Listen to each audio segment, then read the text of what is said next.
In the 2016 referendum, Lincoln voted 56% in favour of Brexit. And on that issue, when people look at the Conservatives, they say that they'll get a deal.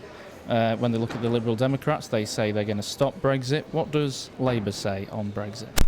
Well, first of all, we had a referendum in 2016 and we also had a general election in 2017. And I won the Lincoln seat by a majority of just over 1,500 votes, Labour votes. But since I've been elected, I've done what's best for the whole of Lincoln, not just the people who voted Labour, the majority, but everybody. And that includes on Brexit.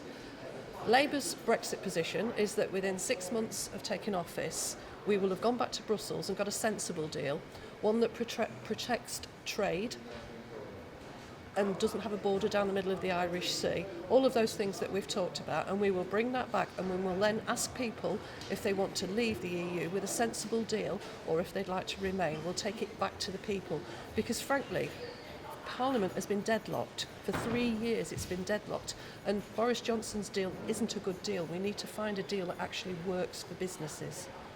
And on that though, I understand that Labour hasn't yet decided how it would campaign in that second referendum. So why would the EU give Labour another deal if it couldn't guarantee to them that they'd go home and fight for that deal? Well, first of all, I think the EU would give us a better deal. We just need to go back and negotiate it. Both Theresa May and Boris Johnson had far too many red lines. So I do believe that we can get a better deal. And once we're in that position, then we'll make a decision. We will consult people and we will decide what our position is when we get to that point. And on the looking back to the last election, then in 2017, you unseated the Conservative Carl McCartney at that election. Are you confident that you can hold on to Lincoln again this time around?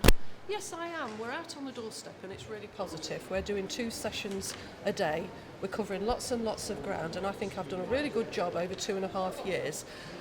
Until I became the MP from 2010, there were a lot of people in Lincoln that didn't have a voice, people who were queuing at food banks, who had their sickness and disability pensions payments taken away, people who were homeless. The former MP just didn't seem to focus on that at all, and I've tried really hard to fight for social justice in Lincoln, and I'm convinced that people will see that I've worked hard and done a good job. And in this election, obviously Brexit is a major issue, as we've been discussing. Is there a danger that it could end up being the only issue that's talked about in the campaign, do you think? Do you know something? I've been out on the campaign trail now for almost a week, and it's not. You get on the doorstep, and actually, people are much more concerned about the wider issues. The attacks on our public services, why we don't have enough police officers, and even the ones that are going back in aren't as many as been taken out since 2010. Why they go to hospital. And I mean, last week there was a crisis up at Lincoln County Hospital, and the longest A&E wait was 20 hours. Why is that happening? People, it's the things that impact on their daily lives, and actually Brexit, it really isn't the be-all and end-all. And also on this election, there's been talk nationally that there needs to be a respectful campaign locally. Is that going to be something that you're conscious of? I'm always respectful of all of my opponents. I only wish that they were as respectful of me because they simply aren't. That's not what I experienced in 2017. I had something that really impacted on my family in a really serious way. So I hope that when people say that they're going to have a respectful campaign, that they're actually being genuine and they won't just hide behind false Twitter identities to attack other candidates, because it should be about policies.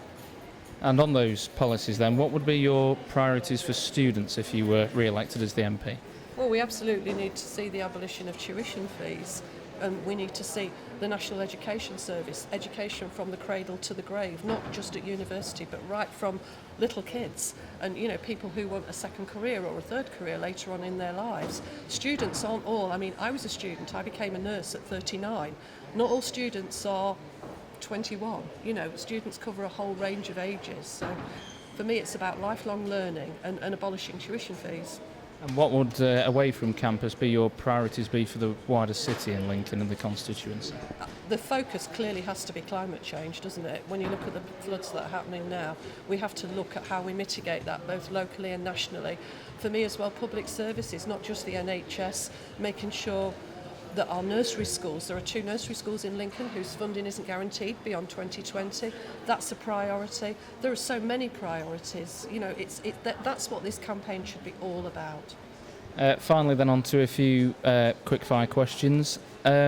earlier in the year, you initially said that you welcomed Chris Williamson back into the Labour Party. Do you agree with him then that it was too apologetic about anti-Semitism? I think that the Labour Party has dealt with the issue of what happened around Chris Williamson, and I think it's for them to do and not for me to pass comment on that. And finally, on a more light-hearted note, what is your favourite thing to do to relax out and about in Lincoln? Relax? What's relaxing? Oh, walking actually. I really enjoy going for a walk on the common or somewhere nice like that because it just clears your head if it's not raining. And on that need for a respectful campaign, is there anything that you can tell us that you admire about any of your local opponents in this election? Well, I know a few of them quite well. Charles Shaw is standing for the Liberals, and I've known him for years, and he's a very nice man. Caroline Kenyon's very respectful, and I don't know many of the other candidates well enough to be able to say that, but those two, I certainly have absolutely no problem with whatsoever.